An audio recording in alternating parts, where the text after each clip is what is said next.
अस्सलाम वालेकुम students, welcome to easy maths. आज हम एक्सरसाइज 2.3 का आर्टिकल नंबर 2.3.1 को डिस्कस करने जा रहे हैं, जिसमें हमने characteristics and mantissa of logarithm को डिस्कस करना है। हमारे पास लोगैरिथम के दो पार्ट्स होते हैं, एक पार्ट का नाम होता है कैरेक्टरिस्टिक्स और दूसरे पार्ट का नाम होता है मेंटिसा। इन दोनों नेम्स की डेफिनेशन को भी आपने प्रिपेयर करना है for the board point of view, और वैसे आपको इसका की कॉन्सेप्ट भी पता होना चाहिए। The logarithm of a number consist of two parts, वही बात जो मैंने भी आपको बताई है कि एक पार्ट उसका कैरेक्टरिस्टिक्स होता है और एक आपके पास क्या होता है, मेंटिसा होता है।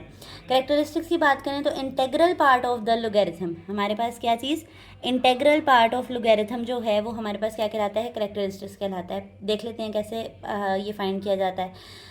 हमारे पास यहाँ पे रूल्स लिखे हुए हैं कैरेक्टरिस्टिक्स को फाइंड करने के। For a number greater than 1, यानी कि अगर हमारे पास 1 से ग्रेटर कोई नंबर आ जाता है तो कैरेक्टरिस्टिक्स किसके बराबर होगा, number of digits to the left of the decimal point -1।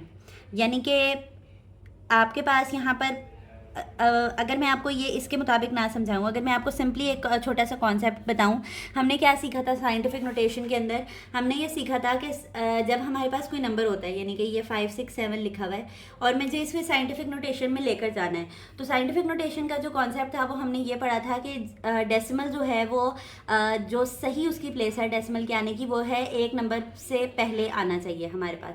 यानी डेसिमल ऐसी जगह पर हो कि उससे पहले एक वैल्यू होनी चाहिए, जीरो के अलावा कोई भी एक नंबर होना चाहिए।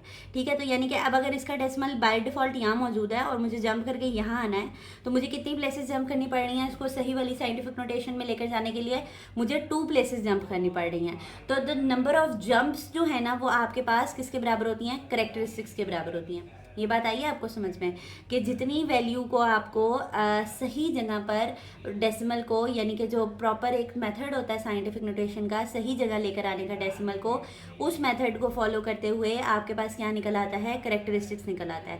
अब हम इसको दोबारा पढ़ेंगे तो हमें ये बात समझ आ जाएगी। Number of digits to the left of the decimal point -1। यही बात नहीं हो रही कि आपने डेसिमल पॉइंट को लेफ्ट साइड पे ऐसे मूव कराना है कि एक नंबर रह जाए। तो एक नंबर रह जाने का मतलब क्या है कि ये 3 नंबर हैं, 3 नंबर से एक नंबर हमने निकाल देना है, तो हमारे पास जाहिर सी बात है कि कैरेक्टरिस्टिक्स क्या होगी, 2। और हमें वैसे भी पता चल गया था कि डेसिमल को जब हमने मूव कराया तब भी हमें पता चल गया कि ये 2 प्लेसेस ही जंप किया है। तो चाहे आप ये वाला मेथड इस्तेमाल करेंगे, जितनी वैल्यूज़ लिखी हुई हैं उनमें से आप एक माइनस कर देंगे तो वो आपके पास कैरेक्टरिस्टिक्स निकल आएगी, या फिर आप मेरा ये साइंटिफिक नोटेशन का बताया हुआ ही तरीका इस्तेमाल कर लें। ठीक है, ये तो था हमारे पास पॉजिटिव केस। अब हम नेगेटिव केस की बात कर लेते हैं, क्योंकि हमने यहाँ पे कहा है ना कि नंबर हमने क्या लिया है, ग्रेटर देन 1। तो ग्रेटर देन 1 तो सारे नंबर पॉजिटिव ही आएंगे। ये रूल किसके लिए हमने पढ़ा है, पॉजिटिव नंबर्स के लिए पढ़ा है। नेक्स्ट जो है वो आपके पास नंबर्स लेस देन 1।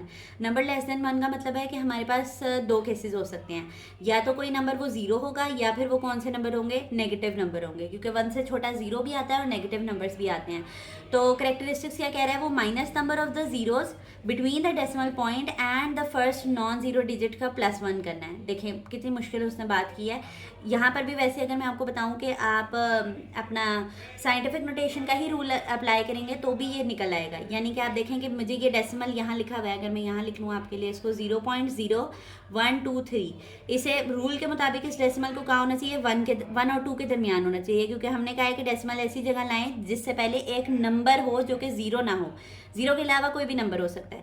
तो अब यहाँ पर ले आएंगे तो ये हमारे पास क्या बना, 1.23 10 की पावर। अब जब हम डेसिमल को किस तरफ मूव कराते हैं, राइट साइड पे मूव कराते हैं, तो हमारे नेगेटिव एक्सपोनेंट बनता है। ठीक है, तो यहाँ पर हमारे पास पावर क्या बनी, -2। तो हमारे पास इसकी कैरेक्टरिस्टिक्स क्या बनेगी, -2। और कैरेक्टरिस्टिक्स को माइनस में लिखने का तरीका होता है कि हमें उसके ऊपर बार डालनी पड़ती है, यानी हम -2 नहीं लिखते, हम 2 बार लिख देते हैं। 2 बार का मतलब भी क्या होता है कि वो कौन सी वैल्यू है, माइनस में है वो वैल्यू। डन हो गया। इस बात को आप ये वाला बॉक्स पढ़ेंगे तो मजीद क्लियर हो जाएगी कि when the characteristics is negative, यानी जब भी आपका आंसर नेगेटिव आ गया है, आपने उसको किससे रिप्रेजेंट करना है, बार से रिप्रेजेंट करना है।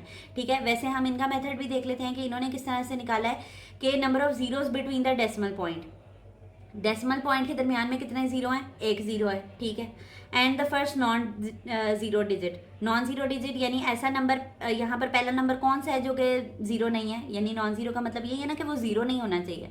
तो यहाँ पे पहला नंबर कौन सा है जो जीरो नहीं है, वो है 1। ठीक है, तो तो 1 नॉन ज़ीरो डिजिट है और 1 number of quantity he zero है। तो 1 + 1 कितने होते हैं 2, और 2 यहाँ पर माइनस आपने फॉर्मूला का लेना था, तो हमारे पास आंसर क्या आ गया -2। मैं आपको दोनों तरीक़ेकार बता रही हूँ। अब it totally depends on you कि आप यहाँ पर कौन सा मेथड इस्तेमाल करते हैं।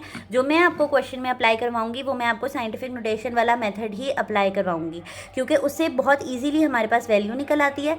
जो बच्चे जो है वो इस मेथड को फॉलो करना चाहते हैं वो इसको भी कर सकते हैं। मैं दोनों तरीक़ों से एक्सप्लेन करूँगी। तो यह आज का हमारा छोटा सा लेक्चर था। अगर आपको हमारा वे ऑफ टीचिंग ईजी लगता है तो हमारी वीडियोज़ को लाइक कर दिया करें और चैनल को सब्सक्राइब कर दें, ताकि हर नई आने वाली वीडियो आप तक आती रहे। अल्लाह हाफ़िज़।